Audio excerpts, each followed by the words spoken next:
What's up, everybody? Are you tuning in to the Challenge USA on CBS? Well, tune in to me, Tyson Apostle, as I break down each and every episode with my co-host, Amelia Wedemeyer. I'm also a contestant on the show, which gives you all the insider scoop. Amelia, how stoked are you to do this? Tyson, I'm freaking excited. I cannot wait to sit my butt down every single week to watch the show, then come here and recap it with you on the Ringer Reality TV podcast.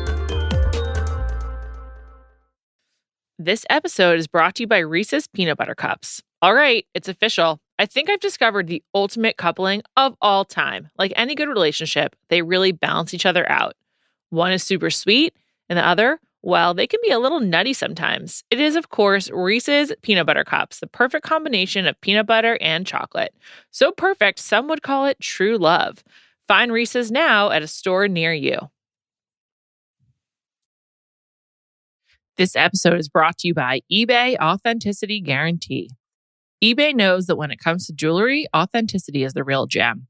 When you see the blue check mark that says Authenticity Guarantee, it means your next piece will be carefully inspired by jewelry experts and will always be worth its weight in gold. Whether you're looking to make a statement or build the perfect everyday look, eBay is making sure you get the real deal. With eBay Authenticity Guarantee, you can trust that jaw-dropping piece will always arrive jaw-droppingly real. Ensure your next purchase is the real deal. Visit ebay.com for terms.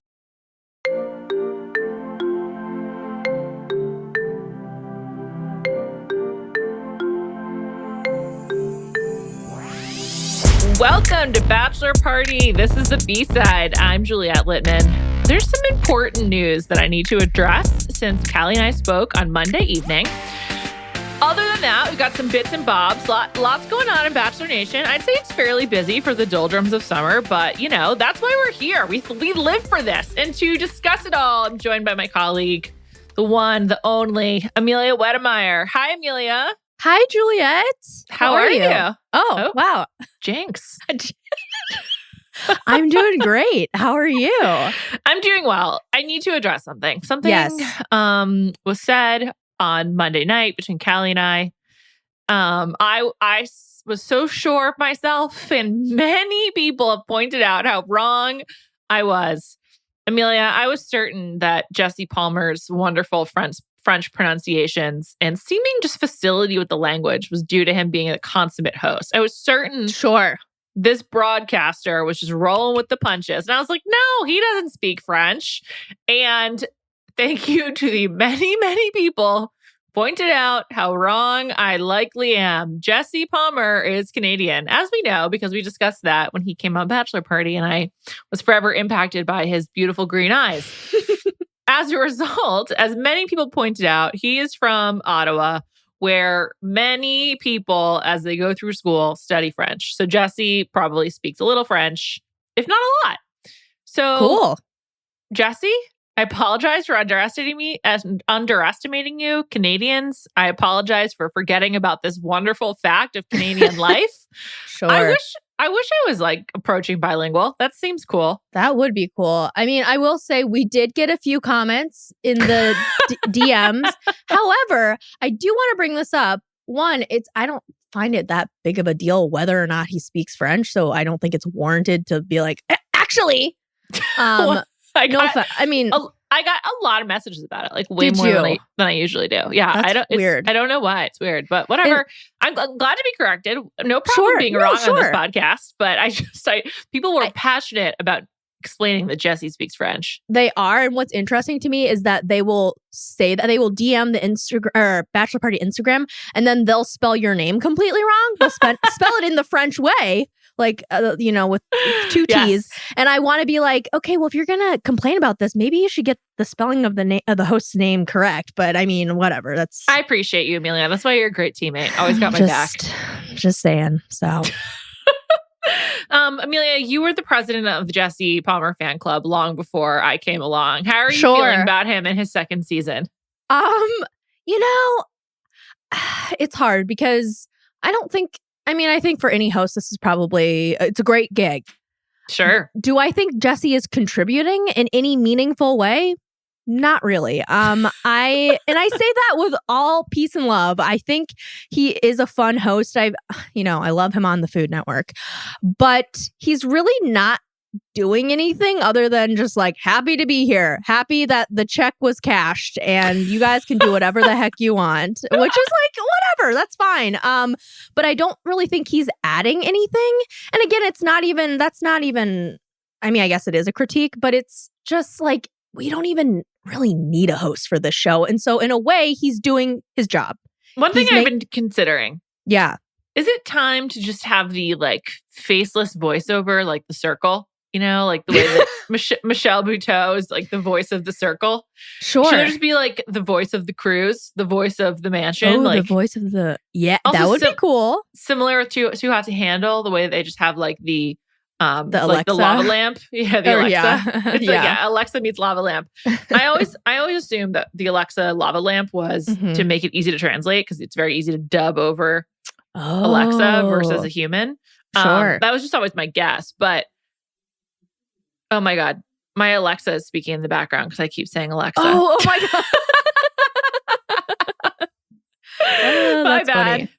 Anyway, I was just thinking that I think you need a host for this show. Like otherwise, Sure. you need some kind of through line. But I agree with you. He doesn't contribute. But on the other hand, I think when we had Caitlin and Tayshia, I was like, you contributed a little too much. Well, they contributed like they were too present, but like their net impact was still zero, if not negative. Yeah, And so see. That's the thing. I would rather have a Jesse who is like doesn't really know what he's no doing. expectations. Exactly. Then have people trying to be funny or trying to add something when there really doesn't need to be anything added to a 2-hour show that's already kind of like it's 2 hours. Long. It's a little long. Yeah, exactly. I also do enjoy just the farce of like Logan sitting down with Jesse to confess how he's feeling and then not actually leave. I mean, Callie and I talked about this. I think that they're just like, sorry, you can't go, dude. They'll throw off the numbers too soon. We need you to stay. Also, maybe they couldn't get off the cruise, which maybe, yeah, brings me to my next point of clarification. We wondered, was Jesse staying on the cruise? Callie didn't think so because who would want to stay on the giant cruise ship like that? Many people, apparently.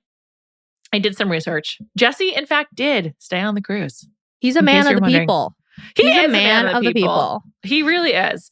I believe I read, perhaps on Reddit, maybe somewhere else, the guys couldn't really use most of the facilities. Like they had to stay in like a very few number of rooms and they were on separate floors, which just sounds like a crazy mind game. It's kind of like, you're on this giant vessel, but you have to stay at a very contained space. I mean, that sounds miserable. Really, really weird to me. I don't really get it. I don't know. The whole boat thing, I've talked about this a lot. It's just so confusing to me. It's confusing. And there was no one else on this ginormous cruise. It was just the Bachelor people and production. I believe so, as far as I can tell. That Taylor Swift is somewhere applauding because that is such a horrible waste of resources. And like that, you just, oh my God, increase your carbon footprint by infinite numbers. That's wild. That's so irresponsible. I'm sorry. That actually makes me upset. I know, it's crazy. Pretty bad. I believe they were on the Valiant Lady. If I was looking into this, I was just like, I don't know. Well, I don't know. I think, yes. Well, actually, sorry to interrupt you, but as you know, I run the Twitter account for Bachelor Party, and I did a little pic of Rachel because she looked like Regina George when she was looking out at She did look like her. the I ocean, love that. right? Isn't that funny? I think also part of it was she was wearing the flare jeans, just like Regina George. She and was. Then Regina George wears like the boat neck sweater, and she's wearing off the shoulder. Yeah, she's wearing the one shouldered sweater, so it's sort of like an offbeat sweater. That was great work by you. Oh, thank you. Well, I'm a huge Mean Girls fan. But interestingly enough, I bring this up because Virgin Voyages, the verified account, replied, and they were like, and she's doing it on our fabulous, massive suite, part of our mega rockstar quarters on Virgin Voyages. And I was like, okay, thanks. Thank you. Virgin Voyages are adult-only cruises. So, like, I just got to say, if Virgin and Warner Brothers are not working together to create, like, celebrity cruise, but it's Bachelor Nation. I don't know. People should be fired. It's just sitting right there for them. I mean, that's actually a good point. Don't you think a lot of people would pay to basically like have be paradise? On a Bachelor cruise? Yes. Be on a Bachelor cruise. But 100%. Yes. And you just like, for the same people, I think that's like a way better use of everyone's time than the Bachelor live tour. Bachelor cruise. Yeah. Because that is actually a good point. Yeah. You can get content out of it. And totally. They don't even need to be that long. And like there's so many Bachelor people who could be on it. They could like switch in and out. Like, what are they doing? Yeah.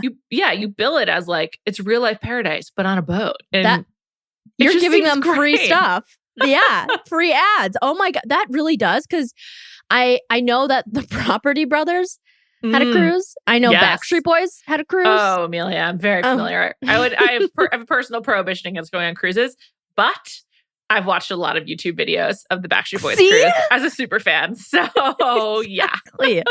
Yeah.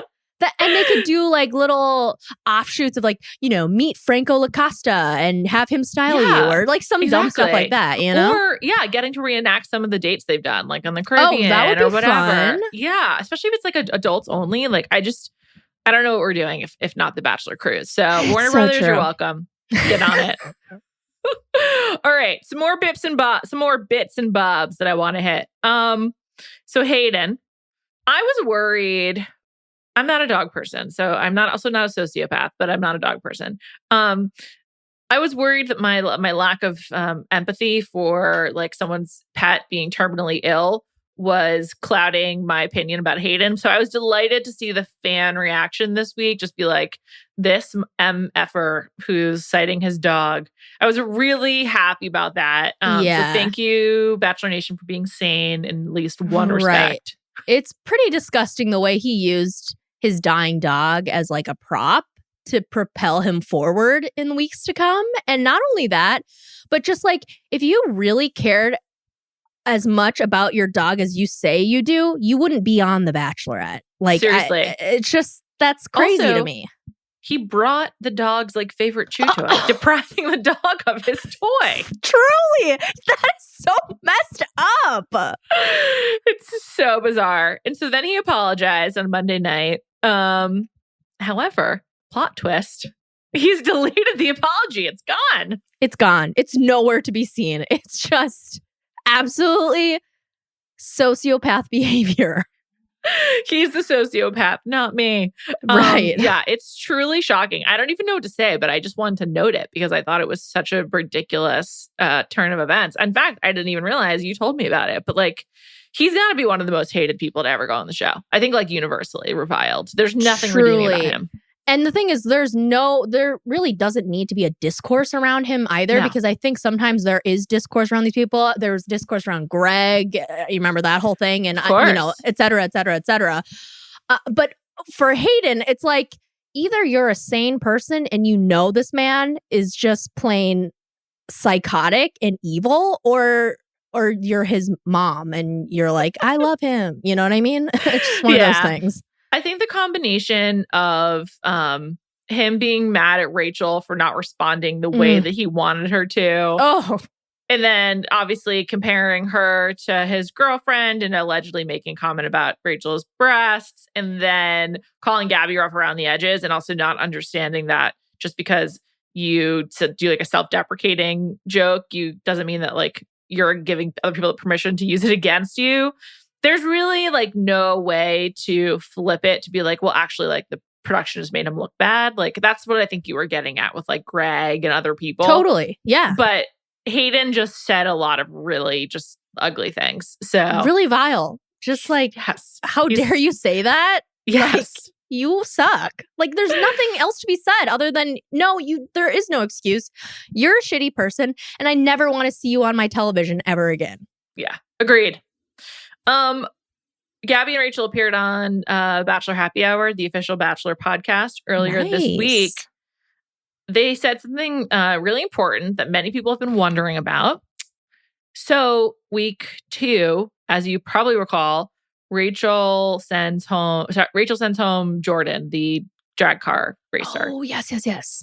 We had a lot of questions about why she was able to do that. Like, didn't she need Gabby's permission? Like, what was this lawlessness? So they asked on the show, and it turns out that Gabby was, she gave the okay. Rachel called her from the date. Gabby had been sleeping, and she like talked to her about it, and Gabby said, yeah, that's fine. So I thought that was pretty interesting. Also, I thought it was interesting that they clarified, because I'm sure that was like a response to people like, asking, and they often like kind of ignore the audience in that way. So I was kind of surprised by that. But that's just a clarification I was really glad to get. Thank you so much, Gabby and Rachel. That's interesting, because see, I don't care. When I saw that, I was like, okay, great, next. But I'm happy that people got a clarification if they needed it, you know? I really enjoy how much Gabby and Rachel are. It doesn't even seem like they're going out of their way, which was what I was about to say. But I just really appreciate that Gabby and Rachel, their friendship really does seem genuine. And it would be a lot harder to watch this season if we knew that they now hated each other, or they were like now on bad terms. So totally, you know, I'm relieved by that. And I also just find it like really heartwarming. I love friendship. So definitely. Well, I think also it's one of those things, and I know we make fun of it a lot. It's like, how can this person be your best friend after knowing them after two weeks?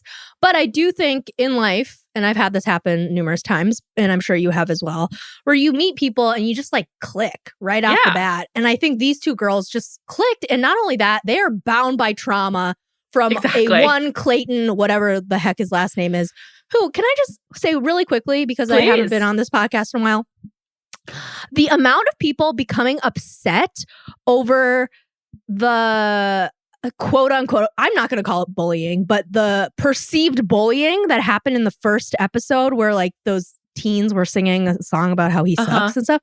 I was like, you're really going to get upset about that? Serious? After what he did to them? And also, that's not bullying. Like, you need to check your definition. You need to go to dictionary.com and type in bullying and really read the real definition there. Also, they did move on from it fairly quickly. Also, and that too. All the men knew by Gabby and Rachel at that point was that they had been through this with Clayton. I agree with you. I didn't really think it was that big of a deal. It's and also, like Clayton's fine. And also, his last name is Eckerd. Okay. I forgot, but I just remembered as we were talking. No, okay, so, got it. It's just I didn't really care. I just was like, okay, like let's move on with him, because I don't like him, but it just wasn't a big deal. Well, that's another thing. It's like, why are we dwelling on this man? Like, I never want to see his face again. So, you know. I really find it surprising that they are still together, honestly. I really didn't think they'd last this long. Yeah. I don't know why, but I just didn't have a lot of faith in them. You know, I don't really have any thoughts. I'm sorry. I just don't care. Eliminated them from your consciousness. I really, once these seasons roll over, I'm just like, nope, gotta move some stuff around in the brain to, for more trashy reality television. Yeah. All right, next we're moving on to talking about some Bachelor Nation alums. First, Nate from Michelle's season, Michelle's ex-fiance. Right. He went on Rodney's family vacation, and I just have to say, I think this is adorable. I love it. I love it too. He like went kayaking with them, and I don't know, just like all this cute stuff. I really liked it. That's sweet. I still like Nate. There were these rumors that he was dating Deandra or something like that. Oh. Because he like touched her leg in a video, but or in a photo. I don't know. But I just thought that was really cute. It was a good reminder to me that I got to get some back contestants on. Like here's my long list: Rodney, Andrew S. Sure, yeah. Nate. Yeah, I'd like to talk to Nate. You're like, no. I don't know. At first, I was like, I don't know. But yeah, both of them. Justin from Katie's season. Justin. He was Final Four, but like we knew almost nothing about him. Yes. And that's why you can't remember him right now. Yeah, the faces. Yeah, exactly. Yeah. I want to talk to all those guys, but I think a lot of them will be on Paradise. So we'll have to see. That seems like it could be a fall project. I would also love if Greg came on the podcast. Yes.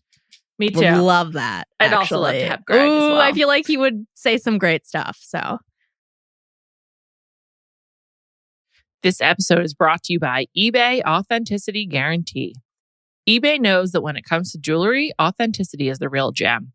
When you see the blue check mark that says Authenticity Guarantee, It means your next piece will be carefully inspired by jewelry experts and will always be worth its weight in gold. Whether you're looking to make a statement or build the perfect everyday look, eBay is making sure you get the real deal. With eBay Authenticity Guarantee, you can trust that jaw-dropping piece will always arrive jaw-droppingly real. Ensure your next purchase is the real deal. Visit ebay.com for terms.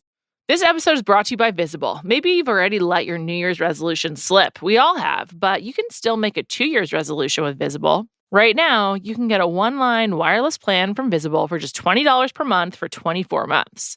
24 months is basically 4 Bachelor seasons. That could be 4 engagements, 4 broken engagements. So many other couples we didn't see coming. It's really an eternity in Bachelor Nation. And that's unlimited 5G data powered by Verizon with no annual contracts. Switch now at Visible.com and use the code VISIBLE24. Don't miss out. Offer ends January 31st. New members only. Promotional rate with service on the Visible plan. For additional terms and network management practices, see Visible.com. This episode is brought to you by State Farm.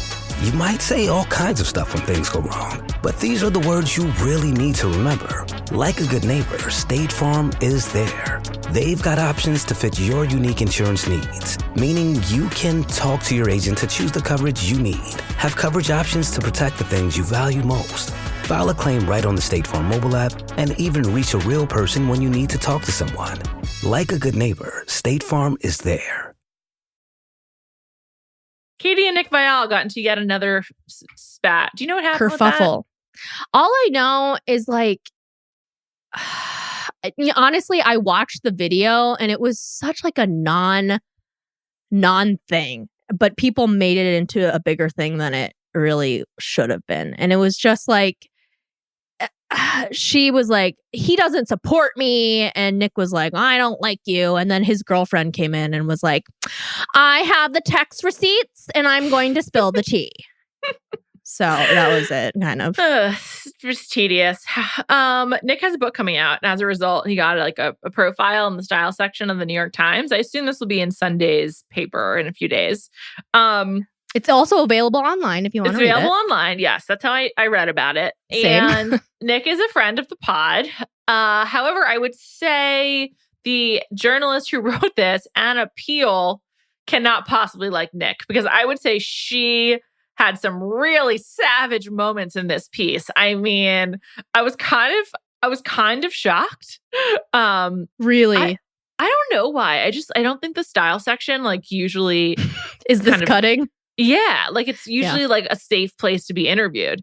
Well, but where was the Brittany Sam Asghari profile? Was that in style? Because that one was pretty rude too. When was that? Oh, this was like months ago. This is like almost a year ago. But anyway, I'm sorry, I'm off topic. No, but anyway. no, it's a good question. I don't remember, but I do think there's like a snobbiness to the style section where it's like, sure. If you are at a certain like, if you're closer to like use the New York Magazine barometer of like, if you're closer to lowbrow, oh sure, they're a lot ruder to you. And like, this is one of the ruder pieces I've read in the style section in a long time. I just can I just read you a couple of lines from it? Please, yes. This was the one that really stood out to me the most. Mr. Viall's home is filled with art, some of which he is more knowledgeable than others. He chose many of the modern pieces himself. But when I asked him about a reproduction print of a painting by Gustav Klimt, Mr. Viall said, pardon me? It emerged that the more classic works were furnished by his girlfriend, Natalie Joy, a 24-year-old model and surgical tech who works for a plastic surgeon who specializes in eye lifts. I was like, there's nothing like using a famous artist to shade someone. It is like so true. It is one of the snootiest and most cutting ways to like try to indicate someone's level of intellect. And that's a great point. It really is. It is harsh. It is harsh. And not only that, they just cut down her whole gig, which honestly, I'm surprised they didn't use the whole fact that she got into that Instagram comment post thing with Billie Eilish's older brother where she literally lifted word for word several posts from his girlfriend, from Billie Eilish's brother's girlfriend that she had posted about Phineas. It's honestly, it's inexplicable. It's inexplicable. It's highly embarrassing. And just, that's all I think about when I don't like, think they ever whenever she gets acknowledged it, brought right? up. I don't know. I guess not. I don't think they did, but yeah, it's honestly inexplicable. Like I don't really get it. strange. It's like, is this performance art? Like what's going on here? A few more quotes from the article. This is again, this is Anna Peel writing. She wrote, when his publicist expressed hesitation that I wanted to go to Mr. Viall's home for interviews, I mentioned other celebrity houses I'd gone to for articles, including Ryan Reynolds. Then, right before I met with Mr. Viall, Mr. Reynolds appeared on the Netflix series My Next Guest Needs No Introduction and made pizza for David Letterman. Was the choice to cook the same thing for me a coincidence? I watched that one, Mr. Viall said, noting that he's been compared to Mr. Reynolds before. I don't know if that makes me narcissistic, but I just think he's really funny and talented. Apparently the pizza was very good. She also added that. She did add that. That was nice. Yes. And I'd love some homemade pizza. It sounds but also, pretty great. It's pretty hard to fuck up pizza. I will say that. You know, I have never tried. I think if you're making your own dough, there's a lot of room for error, but I assume he was not doing that. Anyway, I just also want to note I'm just going to read the full corrections to you. After they publish something, when there's an error, they update it with the corrections at the bottom. Yes. It starts off fine. Let me know if anything sticks out to you. Okay. An earlier version of this article misidentified the season of The Bachelorette in which Ben Higgins was a contestant. He was on Caitlin Bristow's season, not Andy Dorfman's. The article also referred incorrectly to promotional plans for Nick Viall's book. His public relations team wanted him to appear on Live with Ryan and Kelly. He has not been invited to be a guest on the show. And the article misspelled the given name of a former Bachelor producer. He is Elon Gale, not Elon. Rude to Elon Gale, honestly. Seriously, we don't like name misspellings here, but we don't. Savage way of pointing out he has not been invited to be on Live with Regis and Kelly. Oh my God, yeah. With Kelly and Ryan, excuse me. Oof, that's tough. Oh my God. Well, it not only is that tough, but he goes on to say that, I feel, I know you're friends with Nick, but he does this thing where it's like, it's a lot of excuses to explain things. And he's just like, well, I don't think that Kelly would like me because I've already been on the show. And I don't think she would like a guy who from The Bachelor writing an advice book for women and just like excuses. And then once again, he mentions Ryan Reynolds, which I thought was funny. Another Ryan Reynolds mention. And it's just like, okay, alrighty. Just, whew. The funny thing about the Ryan Reynolds comparison is I actually do, I like Ryan Reynolds. I don't feel strongly about him, but I do think of Ryan Reynolds as a very specific type of physique archetype, which is sort of, I think Amanda and have talked about this a lot. I call it the Ryan Reynolds, which is a guy who's totally ripped and so ridiculous abs, but you're sure if they stopped working out for a week, they would go away. And it's very hard to maintain. And I say that with, as someone who barely works out, it's not like I have some pedestal to stand on here. And it's not like I'm look at me, I'm so naturally fit. I'm certainly not. But it's just a very specific Ryan Reynolds thing because I remember when he wasn't like that. And now and so I just thought it was funny that that for that reason that Nick keeps referring to him. Nick is also very in shape, as we know from his Instagram. Sure. And he's getting more tattoos as the days march on. I think also there's it's not even a likability about Ryan Reynolds, is that he just is, the bar is low and he just so happens to pass the bar each time for multiple, not really he's handsome enough. Yeah, he's funny enough. Is he the most handsome? Is he the most funny? No, but he is enough that it'll suffice for a lot of people, I think. Yeah. Seriously. Which was a read, so I apologize, but here I am. Well, all right, two more things real quick. Yes. Madison from Peter's season engaged after just a few months to her billionaire boyfriend. Photo spread in People magazine. Wow. She's going to have sex for the first time. This is exciting. She's going to have sex for the first time. I am worried about People magazine. Was this money well spent paying for those photos? Come on. Oof. Well, yes, we're talking about it, but this is a Bachelor podcast, so that's why. That's true. But I do think People they're into covering the Bachelor, Bachelorette, Bachelor Nation, if you will, because there are enough people who are interested in it. And it's kind of low-hanging fruit at this point. You know what I mean? Yeah. Maddie's like posted a lot about it since. I don't know why I'm calling her Maddie. She's always been Madison to me. I think it's just like somehow it's been implanted in my mind. Anyway, she's been posting a lot about it. I wonder if this marriage could last. On the one hand, I'm like, absolutely not. They just met. But on the other, some people just like don't get divorced. And I could see Madison being a person who doesn't get divorced. Oh, total. I mean, from all indications of who she is as a person. I mean, not that I know who she is as a person, but yeah, from what we know about her.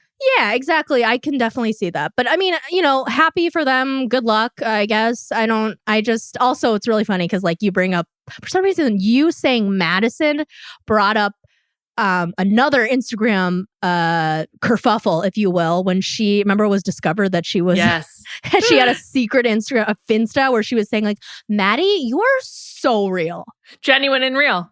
Genuine and real. So that's good. So Yeah. good. And lastly, one more friend of the pod shout out, Sam Rollins, who's been on the show before, wrote a lengthy profile. 2 friends of the pod. Yeah, of Viall, another recent friend. I would say it's in Bustle. Check it out. You know, she points to that The Bachelor has really changed since Elon left, which a lot of people have been saying for a while. And I think it's true.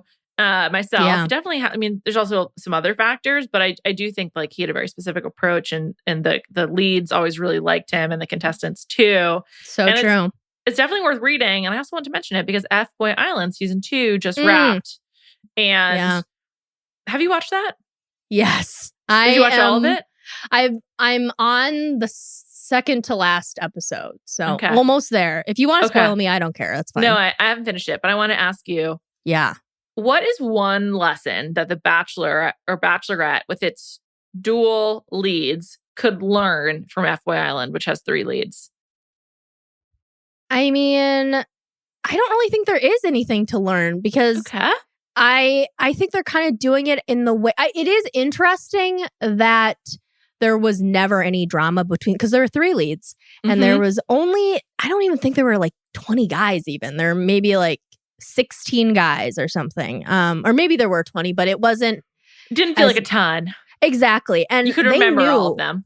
Right. And they knew right off the bat who was paired up with who, and there was no switching of anything. And I think that also has to do with that half the guys there are there for the wrong reason, and they want the money. So they're going to kind of hone in on one girl and try to work her, you know? So I think there's that element to it. But really no trading of suitors there, which I find interesting. And maybe there was and we just didn't see it. I don't know. Interesting. All right. I'm going to watch that too. I mean, I've heard it's a really good season, so I'm going to catch it. Yeah. It's on fun. HBO Max.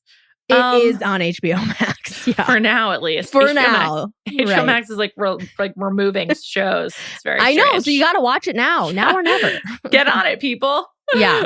I think that's it on our news and notes, bits and bobs roundup. Amelia, love it. Thank you so much for joining me. This was really fun. Thank you. Once again, I just want to say, Jesse can speak French. We get it. Thank you, everybody. Thank you to Devon Manze for producing this episode. Callie and I will be back on Monday night, as per usual. And I hope you got a great weekend. Don't forget to check out the Ringer Reality TV podcast for so much more reality TV coverage. Also, if this is of interest to you, I appeared on The Town with Matt Bellany to talk about Will Smith. That was earlier in the week, so check that out.